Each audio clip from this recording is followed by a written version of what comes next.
번째 시간으로 마음에 새기고 부지런히 가르치라 라는 말씀의 제목으로 함께 은혜 받는 시간 되시길 축복합니다.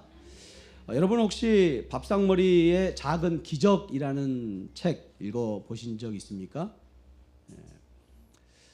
좀 생소할 수도 있는데요. 하버드 대학 연구팀이 아이들의 언어 발달과 정서적 안정에 무엇이 가장 큰 영향을 미치는지 오랜 시간 연구한 결과를 책으로 엮어낸 것이 밥상머리의 작은 기적이라는 책입니다.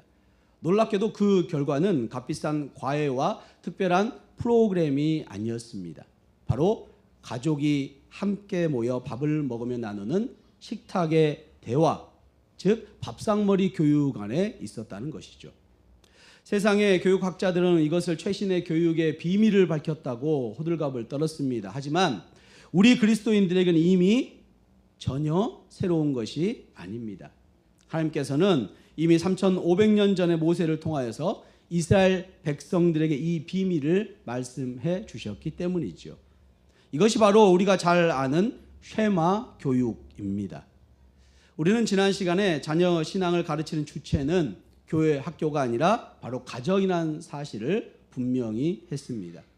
그리고 가정에서 가장 먼저 가르쳐야 할 것은 여호와 하나님만이 우리의 유일한 주인님이심을 함께 고백하는 것이었습니다. 또한 그 하나님을 마음과 뜻과 힘을 다하여 사랑하는 법을 가르치는 것이 부모의 가장 큰 사명임을 확인했습니다. 그렇다면 오늘은 한 걸음 더 나아가길 원합니다. 성경은 우리에게 어떻게 이 쉐마 교육을 실천하라고 명령하고 있을까요?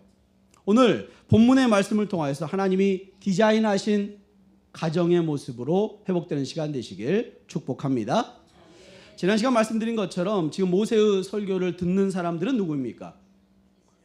네, 출애굽해서 광야 동안의 이스라엘의 출애굽 2세들 가나안에 들어가기 전에 있는 2세들이죠. 이들은 머지않아 요단강을 건너 적과 꿀이 흐르는 약속의 땅 가나안으로 들어가게 되어 있었습니다. 가나안은 어떤 곳입니까?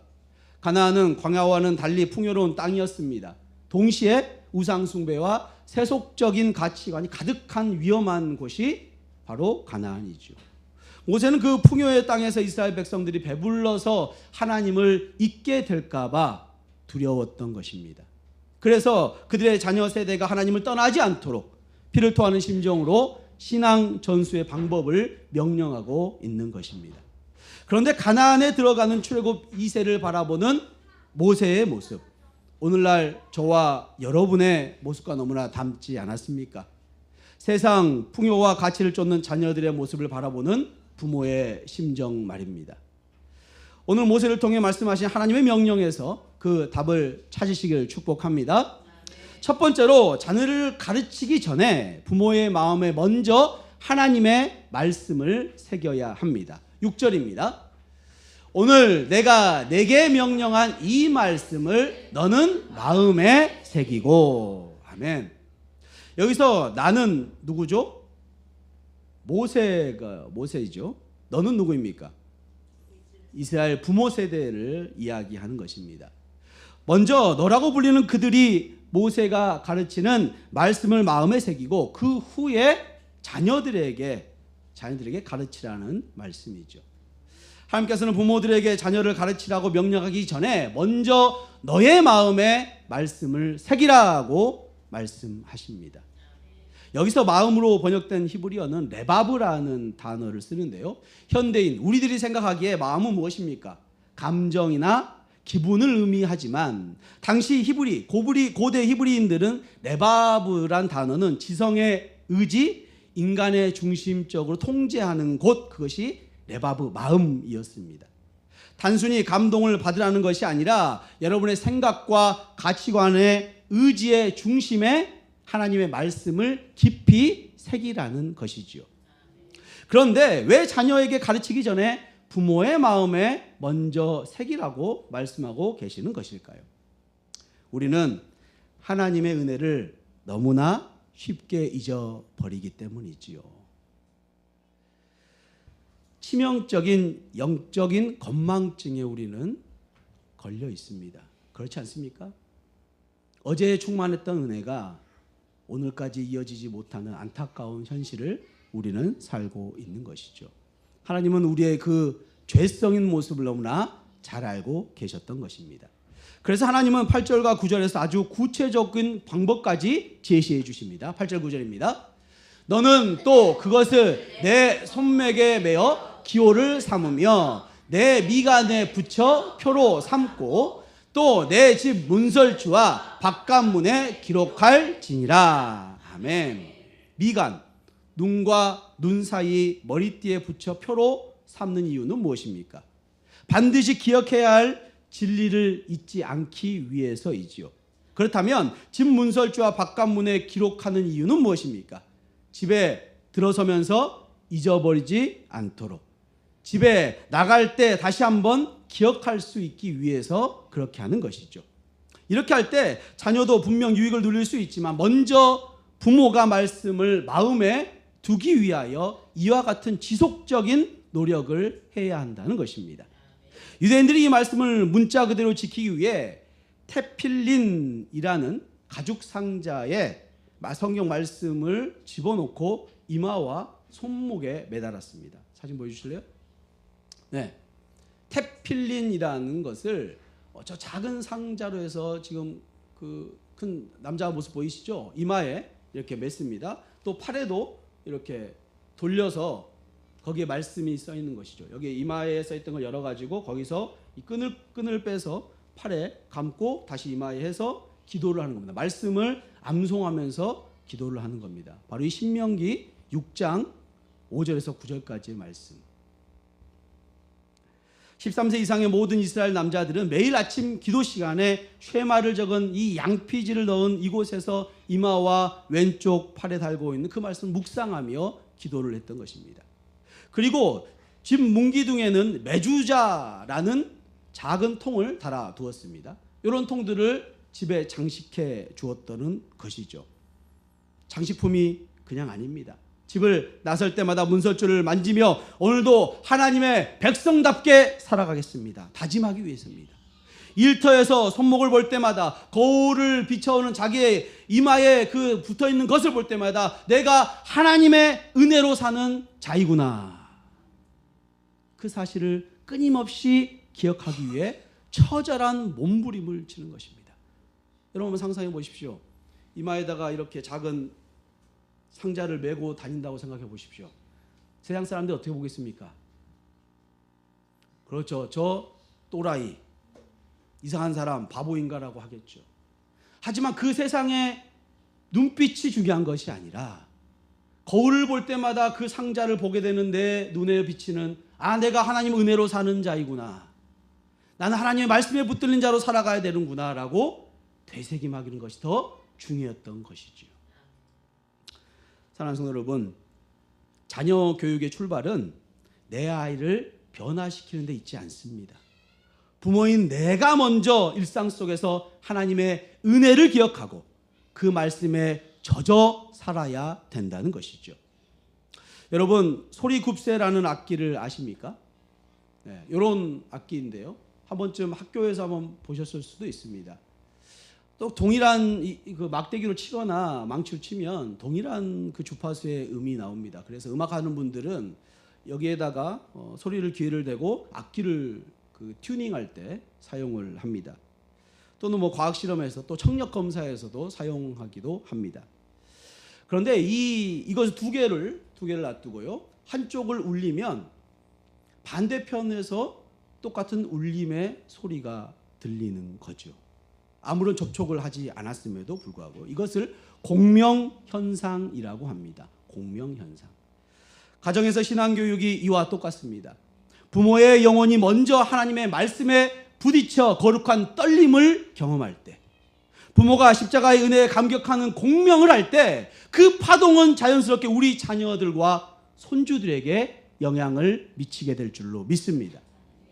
부모의 마음이 세상의 탐욕과 불안에 떨리고 있는데 어떻게 자녀의 마음이 하나님을 향할 수 있겠습니까? 그러므로 여러분, 말씀을 자녀에게 가르치기 전에 먼저 부모인 우리의 마음, 우리의 심령 한가운데 그리스도의 은혜를 깊이 새기시길 축복합니다.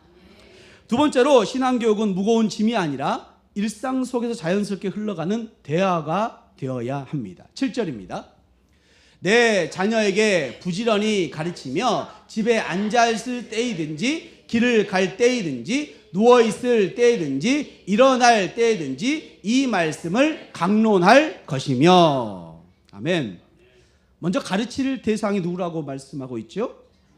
네, 내 자녀, 곧 하나님이 나에게 양육하라고 맡겨주신 아들, 딸을 의미하는 것이죠. 내 자녀에게 하나님의 말씀을 가르칠 때 책임은 확실하게 부모에게 있는 줄로 믿습니다.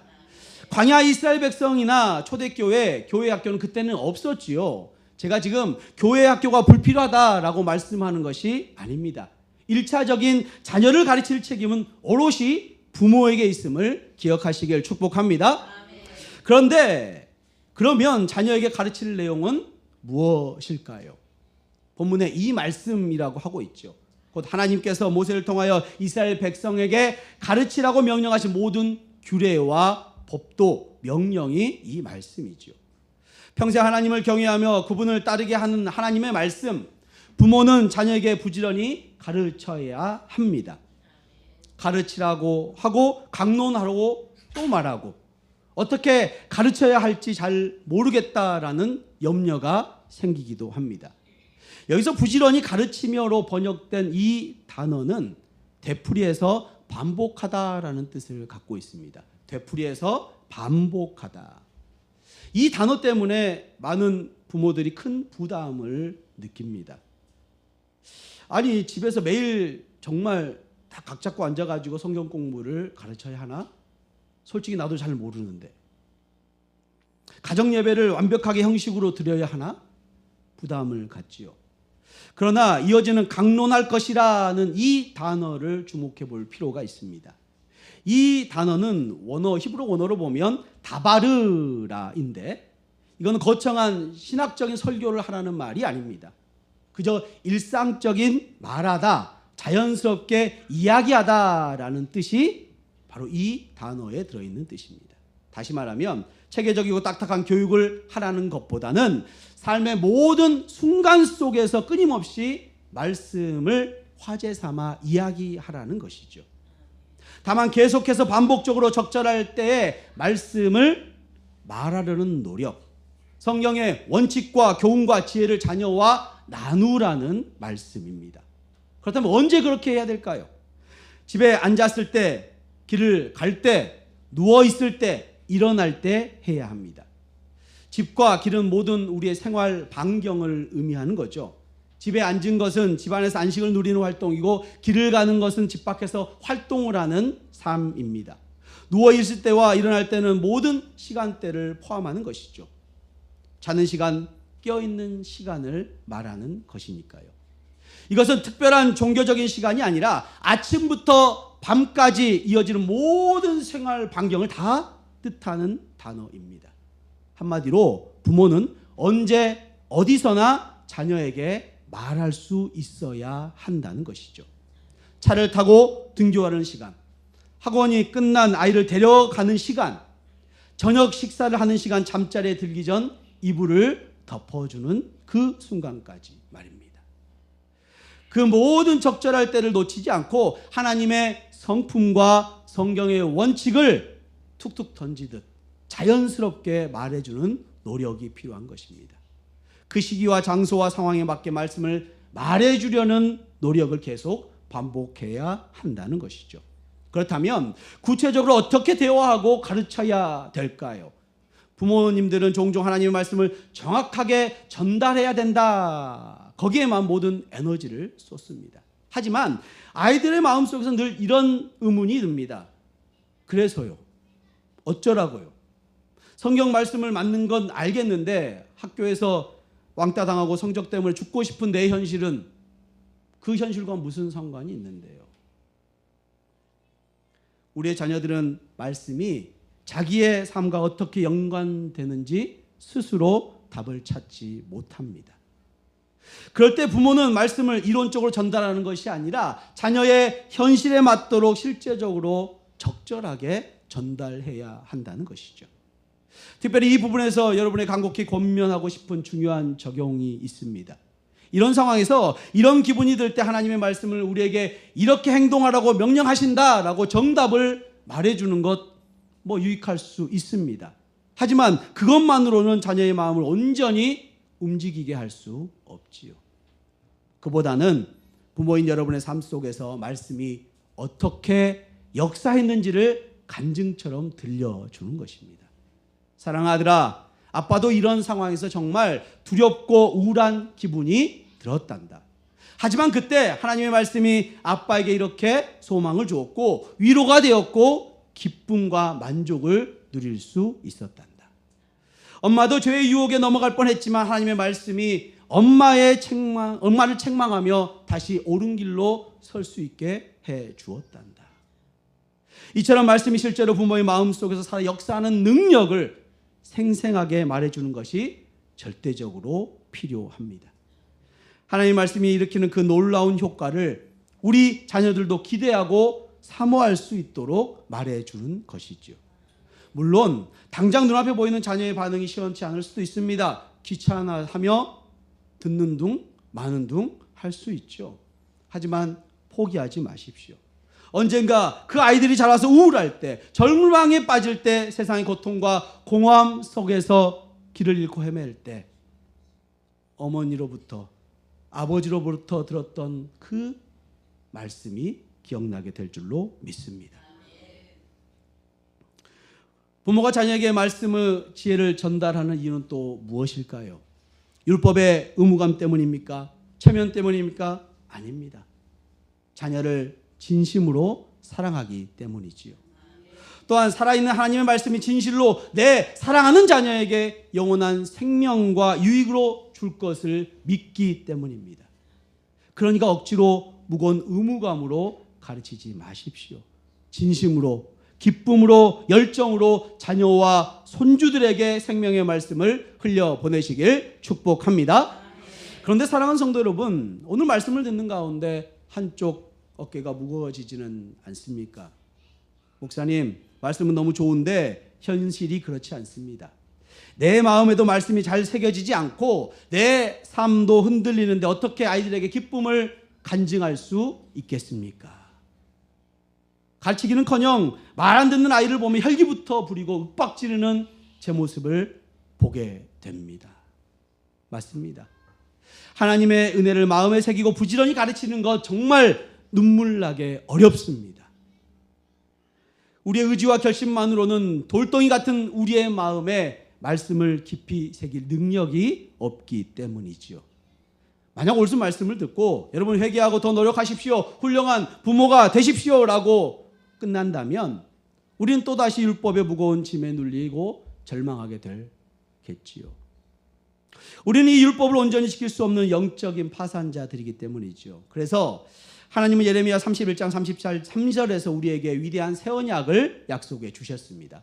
33절입니다.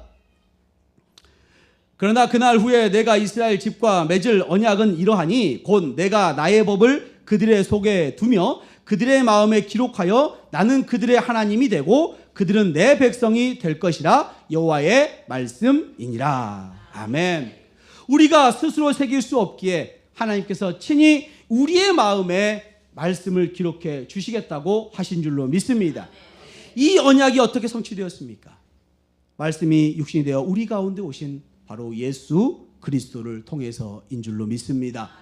예수님의 제자들과 길을 걸으실 때, 식탁에 앉으셨을 때, 풍랑이 있는 배 위에서도 그 모든 삶의 현장 가운데 복음을 가르치셨지요. 그리고 십자가에 달리사 부모로서 실패하고 자녀로서 실패한 우리의 모든 죄악을 대신 짊어지시고 피 흘려 돌아가셨습니다. 부활하신 주님은 이제 우리에게 성령을 보내주셨습니다. 그 성령께서 지금 이 순간 십자가의 그 크신 사랑을 우리의 부모들의 심령 한가운데 친히 새겨주고 계십니다. 우리가 가정에서 실천해야 할 가장 위대한 세마 교육은 내 힘으로 완벽한 부모가 되려고 발버둥 치는 것이 아닙니다. 나의 연약함을 정직하게 인정하고 내 삶을 붙드시는 십자가의 은혜 앞에 철저히 엎드리는 것이지요. 가정에서 예수님을 어떻게 더욱 의지할 수 있습니까? 아이에게 화를 내고 상처를 준 날 밤 자는 아이 곁에서 조용히 기도하십시오. 주님, 저는 오늘 또 실패했습니다. 저의 힘으로는 이 아이를 바르게 키울 수가 없습니다. 나를 대신해서 십자가를 지신 예수님의 보혈로 저의 죄를 덮어 주옵소서. 주님의 완전하신 은혜가 이 아이의 마음을 만져 주옵소서. 이 깨어짐의 기도, 십자가를 붙드는 부모의 가난한 마음이 바로 자녀를 살리는 진짜 은혜의 통로가 될 줄로 믿습니다. 사랑하는 성도 여러분, 바짝 마른 스펀지를 한번 상상해 보십시오. 그 스펀지를 아무리 힘을 주어 짜내도 물 한 방울, 단 한 방울도 나오지 않습니다. 오히려 표면이 거칠고 뻣뻣해서 다른 사람에게 상처 주기가 쉽지요. 반대로 은혜의 담비를 흠뻑 머금은 스펀지를 상상해 보십시오. 애써 힘을 주지 않아도 누군가 살짝 건드리기만 해도 물이 스며져 나오지요. 우리 부모의 마음이 이와 같습니다. 일상 속에서 자녀들이 예기치 않게 우리를 툭 치고 들어올 때 우리의 입에서 짜증의 목소리가 아니라, 혈기가 아니라 세상의 불안과 가치관이 튀어나오는 그런 모습이 아니어야 되는 것이죠. 만약 우리 입에서 계속 그런 짜증과 혈기가 튀어나온다면 우리는 아직 영적으로 바짝 말라있는 상태입니다. 세상의 근심과 걱정으로 흠뻑 젖어 있는 상태라는 것이죠. 반대로 십자가의 사랑과 하나님의 말씀에 흠뻑 젖은 스펀지 같은 그런 부모는 다릅니다. 자녀가 어떤 상황에서 툭 건드려도 그 속에서는 은혜의 말이, 언어가 나오지요. 생명을 살리는 지혜의 말씀이 자연스럽게 흘러나오게 되는 것입니다. 자녀를 향한 신앙교육은 내 힘과 의지로 억지로 쥐어짜는 것이 아니라 내가 먼저 은혜에 젖어 있을 때 내 삶에서 배어 나오는 향기인 줄로 믿습니다. 오늘 우리가 나눈 신명기 6장의 쉐마의 명령을 명확하게 다시 한번 되새김해 봅시다. 첫째, 자녀를 율법으로 다그치기 전에 부모인 우리가 먼저 복음의 은혜를 우리 마음에 깊이 새겨야 합니다. 둘째, 신앙교육을 무거운 종교적 숙제나 거창한 프로그램으로 여기지 마십시오.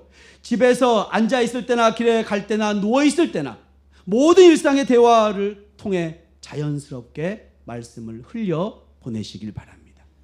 셋째로, 정답만을 가르치려 하지 마시고 절망과 아픔 속에서 말씀이 나를 어떻게 위로해서 살리고 있는지 살아있는 하나님의 능력을 자녀들에게 진심과 기쁨으로 나누시길 바랍니다. 그리고 마지막으로 가장 중요한 것은 이 모든 일이 우리의 결심과 노력만으로는 불가능하다는 사실을 인정하시길 바랍니다. 나의 연약함을 품으시고 내 마음에 친히 십자가의 사랑을 새겨주시는 예수 그리스도의 은혜만을 전적으로 의지하시길 축복합니다. 어린 자녀들을 키우며 매일매일 육아의 전쟁에 치르고 계신 젊은 장년 부모님, 가정 예배를 경건하게 드리지 못했다고, 성경 공부를 시키지 못했다고 정죄감에 빠지지 마십시오. 대신 오늘 밤 아이들 품에 안고 등을 토닥이며 이렇게 속삭여 보십시오. 예수님이 우리 아기를 너무 사랑하셔. 엄마, 아빠도 너를 너무 사랑한단다. 이 짧고 다정한 복음의 언어가 아이의 평생을 지키는 든든한 반석이 될 줄로 믿습니다. 또한 머리가 굵어져 교회를 떠난 자녀들 때문에 눈물 흘리며 밤을 지새우는 할아버지, 할머니들, 아직 늦지 않았습니다. 자녀들과 손주들을 만날 때 종교적인 잔소리와 율법의 정답을 강요하기 대신에 십자가의 넉넉한 사랑으로 품어 주십시오. 내가 어떤 길을 가든 너를 위해 기도하고 있단다. 내 삶을 인도하신 선하신 하나님이 반드시 너를 지키시고 너를 보호하시며 인도하실 것이란다. 부모의 삶을 통해 역사하셨던 그 위대한 하나님을 흔들리지 않는 확신과 기쁨으로 증거하시길 바랍니다. 우리가 자녀에게 물려줄 수 있는 최고의 유산은 통장의 잔고가 아닙니다. 세상의 스펙이 아닙니다. 비바람이 몰아쳐도 결코 무너지지 않는 영원한 반석, 바로 예수 그리스도인 줄로 믿습니다. 그 위대한 생명의 유산을 물려주기 위해 오늘 부모이신 여러분이 먼저 좋으신 하나님 아버지 그 품에 돌아서시길 축복합니다. 성도 여러분, 무거운 의무감의 짐을 십자가 앞에 모두 내려놓으시기 바랍니다. 우리를 살리신 은혜의 젖줄 그분께 우리의 심령을 맡기시길 바랍니다. 내 마음에 흘러넘치는 예수 그리스도의 은혜와 사랑이 일상의 대화를 통해 우리의 자녀들의 가슴 속에 찬란하게 새겨지는 기적이 우리 모두의 가정에게 넘치시길 축복합니다. 부모인 우리가 먼저 복음의 은혜를 마음에 깊이 새기며 일상 가운데 말씀의 능력을 부지런히 가르치기를 결단하는 주님의 은혜의 성도님들 되시길 주님의 이름으로 축원합니다. 아멘.